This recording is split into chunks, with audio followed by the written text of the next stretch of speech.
కృత్తికా నక్షత్రం నాడు జ్యోతి వెలిగిస్తారు.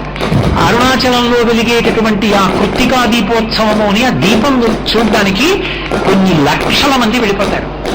ఆ రోజున అసలు గిరి ప్రదక్షిణం చేయడానికి అవకాశమే ఉండదు. మొత్తం జనంతో నిండిపోతుంది కొండ చుట్టూ.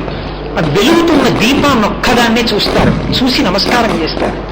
భగవాన్ రమణులంతటి వారు కూడా అసుర సంధ్య వేళ అయ్యేటప్పటికీ వచ్చేసి ఆ చెక్క సోఫాలో పడుకుని అరుణాచలం కొండ మీద వెలిగే దీపం కోసం ఎదురు చూస్తుండేవారు. ఆయనే పెద్ద జ్యోతిస్వరూపుడు. అయినా సరే ఆ జ్యోతిని చూడటానికి ఆయన వచ్చి అక్కడ నిలబడి ఆ జ్యోతిని చూసి నమస్కరిస్తూ ఉండేవారు.